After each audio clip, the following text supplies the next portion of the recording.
पार्थ पवार हे अजितदादा पवार यांचे पुत्र असले तरी त्यांच्यामध्ये बाप से बेटा सवय असण्याचे जे गुण आहेत ते त्यांच्याकडं पहिल्यापासूनच आहेत. अगदीच.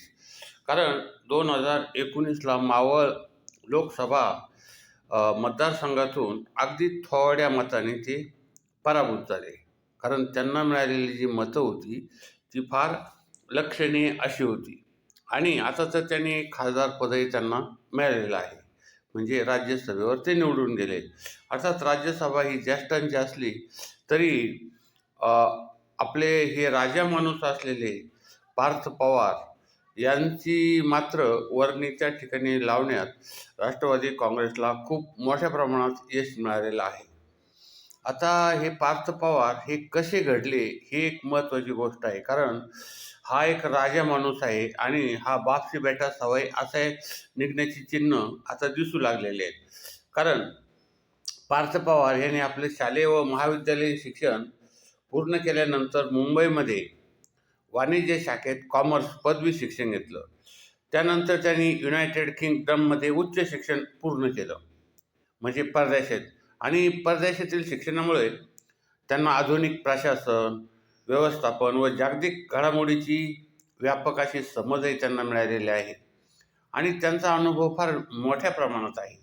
त्यामुळं त्यांना म्हणजे जागतिक अनुभव असल्यामुळं त्यांचा दृष्टिकोन अधिक व्यापक आणि आधुनिक अशा पद्धतीचा आहे. आता भारतामध्ये परतल्यानंतर त्या काळी पार्थ पवार यांनी आपल्या वडिलांच्या म्हणजे अजितदादांच्या पाठिंबाने सक्रिय राजकारणात प्रवेश केला 2019ला. त्यावेळेस त्यांचं वय होतं 29 वर्ष. आणि त्यांनी मावळ लोकसभा मतदारसंघातून 2019ला लोकसभा निवडणूक लढवली. त्या निवडणुकीत थोड्याशा मतांनी त्यांचा पराभव झाला. म्हणजे थोडी मतं होती, काही 100-200 मतांनी किंवा 500 मतांनी, काहीतरी 1000-1000 अशा मतांनीच फक्त त्यांचा पराभव झालेला आहे. अर्थात तो पराभव नव्हता, तर तो एका युवकांचा विजयच होता. आणि त्या निवडणुकीत त्यांना जी प्रसिद्धी मिळाली अजितदादाचे पुत्र म्हणून, आणि त्यांनी केलेले जे अफाट भाषणं होती त्याबद्दल मिळालेली त्यांची जी प्रसिद्धी होती, तर ती संपूर्ण राज्यामध्ये लोकांना माहीत झालं की हे पार्थ पवार हे आधुनिक विचाराचे आणि महान असे नेते बनण्यास म्हणजे त्यांची प्रारंभिक वाटचाल सुरू झालेली आहे. मग त्यांनी त्यानंतर मागं वळून पाहिलं नाही. त्यांनी जनसंपर्क वाढवला, संघटनात्मक काम करायला सुरुवात केली. स्थानिक पातळीवरील प्रश्न कोणी त्यांच्याकडे गेले तर त्यांना कधी ते नाही म्हटले नाहीत आणि प्रश्न समजून घेण्यास त्यांनी आपली राजकीय प्रवासाची सुरुवात केली. त्यानंतर पार्थ पवार यांनी संघटनात्मक कामावर अधिक लक्ष केंद्रित केलं. विशेषतः युवकांना राजकारणात सक्रिय करण्यासाठी त्यांनी विविध उपक्रम राबवले. स्थानिक पातळीवर पक्षाची संघटनात्मक रचना मजबूत करणे, तरुणांना नेतृत्वाची संधी देणे आणि स्थानिक प्रश्नावर आवाज उठवणे यामध्ये ते सक्रिय राहिले. त्यानंतर पार्थ पवार यांना प्रादेशिक विकास, उद्योग, उद्योजकता या विषयाबद्दल विशेष रस आहे. आधुनिक राजकीय पद्धती, डिजिटल संवाद आणि युवकांशी थेट संपर्क या माध्यमातून ते आपली राजकीय ओळख त्यांनी फार मोठ्या प्रमाणात निर्माण केलेली. पार्थ पवार यांना त्यांचे वडील अजितदादा पवार यांच्या राजकीय पार्श्वभूमीमुळे महाराष्ट्राच्या राजकारणात एक नवीन तरुण युवा नेता म्हणून पाहिलं.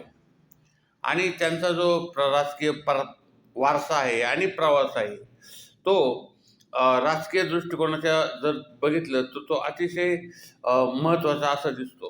कारण तरुण नेतृत्व आणि मजबूत राजकीय वारसा या दोन गोष्टी त्यावर आधारित आहे. कारण आई सुनेत्रा पवार या उपमुख्यमंत्री, मामा त्यांचे खासदार, त्यानंतर एक वडील उपमुख्यमंत्री, असे म्हणजे शेवटी सत्ता स्पर्धेत असलेल्या कुटुंबामध्येच त्यांचं एक म्हणजे सर्व सासर माहेर आपण म्हणतो ना, तसं दोन्हीकडे मामा आणि वडील यांचं संपूर्णपणे सहकार्य त्यांना होतं. आणि मग राजकारणामध्ये महाराष्ट्राच्या अगदी गोंदिया, कोल्हापूर ते ठाणे, पालघरपर्यंत संपूर्ण याच्यामध्ये पार्थ पवार यांनी आपली स्वतःची ओळख निर्माण केली. आणि मग हा त्यांचा वरिष्ठांचा जो दीर्घकाळ प्रवास राहिलेला आहे राजकीय सत्तेमध्ये, तर त्याचा फायदा आज या पार्थ पवारला मिळणार आहे आणि मिळतो आहे. आणि यामध्ये राजकारणात तरुण मतदारांची जी संख्या आहे ती महत्त्वाची आहे. आणि पार्थ पवार हे तरुण आहेत, त्यामुळं त्यांच्याबरोबर जवळजवळ आज अजितदादांपेक्षा जास्त प्रमाणामध्ये लोक येतील, कारण त्यांची शैली, काम करण्याची वृत्ती आणि सोशल मीडिया, मतदाराशी थेट संवाद करण्याची प्रक्रिया, डिजिटल माध्यमाचा प्रभावी वापर आणि आधुनिक प्रचार पद्धती, सोशल मीडिया मोहीम, नव्या प्रकारच्या राजकीय संपर्काच्या माध्यमातून त्यांनी केवळ बारामतीमधलेच नव्हे तर मुंबई, पुणे, नाशिक, नागपूर, कोल्हापूर वगैरे सर्व यामधील युवक एकत्र केलेले आहेत. तसंच शहरी भागातील संपर्क मतदारांशी त्यांचा खूप मोठ्या संपर्कात आहे. मध्यंतरी त्यांच्यावर पुण्यामध्ये एक 300 कोटीची जमीन, 1800 कोटीची जमीन 300 कोटीला घेण्याचा त्यांच्यावर आरोप करण्यात आला होता. नंतर त्यामध्ये त्यांचं नावही नव्हतं आणि काहीच नव्हतं. ते दुसऱ्यानेच खरेदी केलं होतं, कोणतरी शीतलबाई, आणि यांचं निष्कारणच नाव त्यामध्ये घेतलेलं होतं. नंतर ते सिद्ध झालं. फक्त त्यामध्ये त्यांचं जे काय होतं हा प्रकार, तो दुसरे त्यांचे एक मेव्हणे होते. तर आपल्या अजितदादांचे म्हणजे मामे भाऊ आपण ज्यांना म्हणू तसे, तर त्यांचा थोडासा त्याच्यामध्ये नाव आलं होतं. पण हे शीतल तेजवानी वगैरे यांनीच ते प्रकार केला होता यांना अडचणीत आणण्यासाठी. वस्तुतः असं काही घडलेलं नव्हतं. त्यानंतर आज शहरामध्ये पायाभूत सुविधा, रोजगार, शिक्षण, उद्योग आणि आधुनिक जीवनमान यासाठी हे फार मोठ्या प्रयत्न करण्यासाठी राहिलेले. आता तर खासदारच झालेले. त्यामध्ये त्यांच्याकडे राजकीय वारसा, तरुणाईची ऊर्जा, राजकीय दृष्टिकोन ही महत्त्वाची बलस्थानं त्यांच्या ताब्यात आहे. आणि राजकीय वारसा जरी त्यांचा मोठा असला तरी स्वतःची त्यांनी वेगळी ओळख निर्माण केलेली आहे. आणि त्यामुळं आता एक महाराष्ट्राच्या राजकारणात एक प्रभावी व तरुण नेता म्हणून ते उदयास आलेले आहेत. स्वतंत्र ओळख त्यांची निर्माण झालेली आहे आणि कार्यकर्त्यांचा त्याच्यावर खूप मोठ्या प्रमाणामध्ये विश्वास झालेला आहे.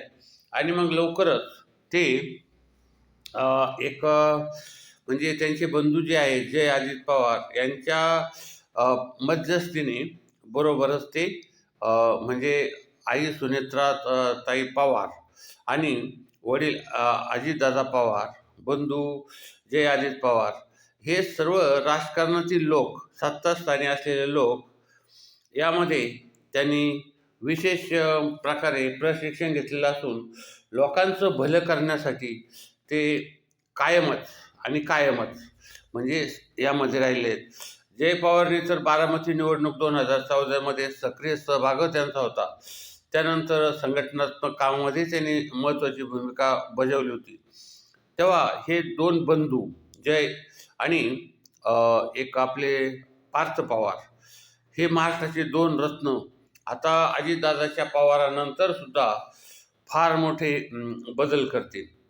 कारण या सुनेत्रा पवार या बारामती टेक्स्टाईल कंपनीच्या चेअरपर्सन आणि एन्व्हायरमेंट फोरम ऑफ इंडियाच्या मुख्याधिकारी सुद्धा आहेत.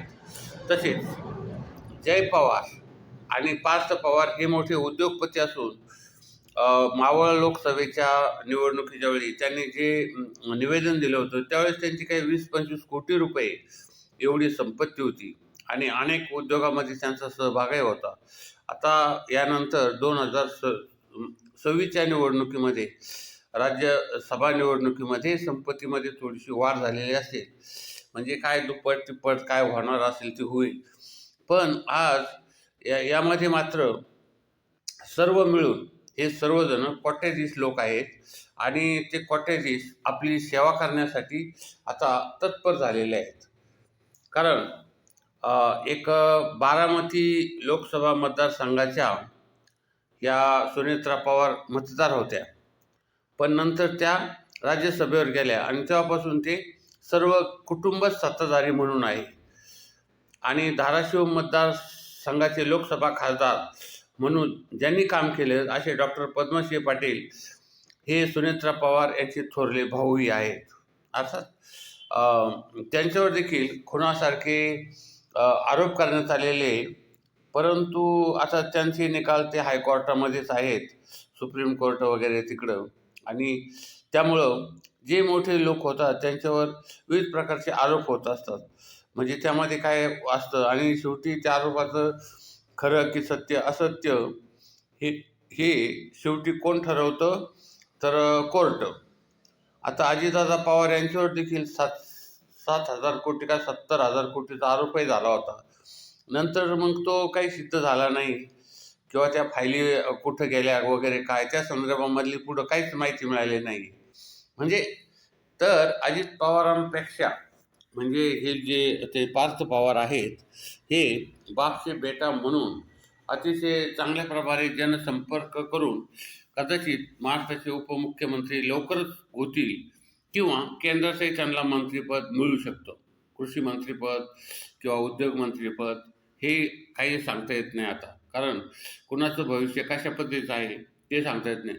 परंतु यांच्या भविष्यामध्ये मंत्रिपद पर्यंत उपमुख्यमंत्रीपद किंवा केंद्रात मंत्रिपदाची काही ज्योतिषांनी शक्यता वर्तवलेली आहे आणि ते लवकरच त्या पदाचा कार्यभार स्वीकारतील अशी आशा आहे. आणि अजित पवार यांच्यापेक्षा ते बापचे बेटा सवाई या पद्धतीने कार्य करतील अशी लोकभावना आहे, असे ज्योतिषांनी सांगितलेलं आहे. म्हणजे विविध प्रकारचे जे ज्योतिषी किंवा दूरदृष्टीकार असतात त्यांनी ते सांगितलं. तर या संदर्भात अधिक माहिती आम्ही नंतर देऊच.